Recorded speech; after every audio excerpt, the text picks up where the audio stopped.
Hi, I'm Andrea Mumm, the principal harpist for the Charlotte Symphony Orchestra. Today we'll be performing Submerged by Miguel del Águila, an Uruguayan composer. Águila was born in Montevideo, Uruguay in 1957, but in '78 he fled due to a repressive military government to California. Then he graduated from the San Francisco Conservatory and Vienna's Hochschule for music.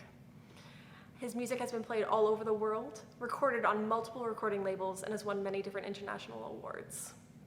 This piece, Submerged, he wrote in 2013 after being inspired by the poem Me at the Bottom of the Sea by Argentinian poet and author Ms. Alfonsina Storncy.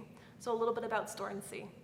She was born in 1892 and was among the first women to find success in the male-dominated arenas of literature and theater in Argentina, and as such, developed a unique and valuable voice that holds particular honor in Latin American poetry. Storncy was an influential person not only to her readers, but also to other writers. Storncy often gave controversial opinions, criticizing a wide range of topics from politics to gender roles and discrimination against women, and was largely ahead of her time. Her work did not align itself with a particular movement or genre, and it was not until the modernist and avant-garde movements began to fade that her work seemed to fit in. She eventually, sadly, took her own life in 1938 after her breast cancer reappeared. Popular legend says that she left her room in Mar del Plata, Argentina, and walked into the sea. The beginning and closing sections of this piece, Submerged, represent Storncy's childhood near her native Argentine Andes. The middle section, signaled by several harp chords, very dramatic, transports us underwater. In this section, in particular, you'll hear several extended techniques from all of us, used to capture the magic and mysteriousness of Storncy's poem, Submerged. Hi, my name is Wang. I'm principal flute of the Charlotte Symphony. In this piece, Submerged, Ben, Andrew, and I all have to play a lot of extended techniques, so I'll share a little bit about what I've got to do. A lot of the piece requires me to play with a really airy sound, and the goal is to imitate a zampoña, which is a traditional type of pan flute found in the Andes. So that sounds a little bit like this.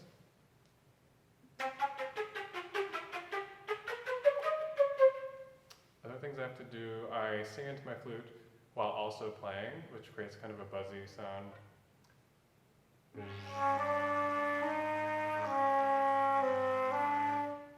And then I do what's called a tongue ram.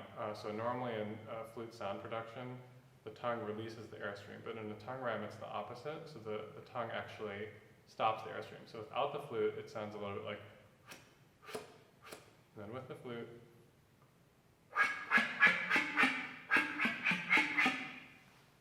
Hi, I'm Ben Geller. I'm the principal violist of the Charlotte Symphony, and for this piece, Submerged by Miguel del Águila, I have to use a couple of extended techniques aside from regular playing, and one of them actually is the use of this guitar pick, where I have to strum the guitar, strum the viola like a Spanish charango, a guitar, like that. And another couple of things I do with the pick is I make insect sounds, and then aside from that, I do regular sul-pont work and some up-high harmonics to simulate bird sounds. Submerged by Águila has a lot of really cool extended harp techniques other than our normal harmonics and glisses. So in this piece, you'll hear me gliss with my nail. You'll also hear me bend notes, which is my favorite, which happens when you pluck a string and with your thumb put pressure on the string as it lies between the tuning pin and the bridge pin, which sounds like pretty cool. You'll also hear me pluck the wire strings with my nail. So if this is a wire, normally, with my nail, it has a little bit more of a nasal sound. In addition to that, I get to slap the bass wires, which is pretty cool. So it's a percussive effect. sounds like, and you let them vibrate still. In addition to that, we use guitar picks for some of the glisses, although I've opted not to for this recording, just for time. We also have soundboard tapping, which is just like the percussive effect of the slapping the bass wires. He asks us do 2 different techniques, one with the flat of our hand and one with the thumb side to get 2 different sounds. So together you'll hear 2 slightly different timbres of that.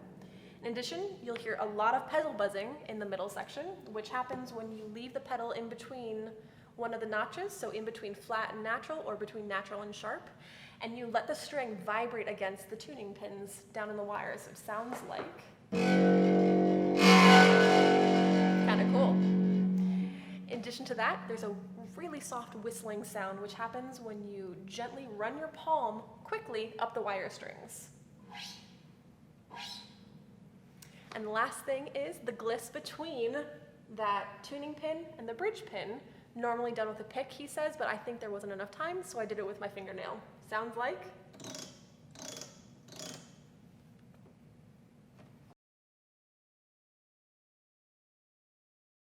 At the bottom of the sea, there is a house made of glass. At the edge of a coral-lined road, a big golden fish comes to greet me at 5. It brings me a red bouquet of coral as flowers. I sleep on a bed somewhat bluer than the sea. An octopus now winks at me through the glass.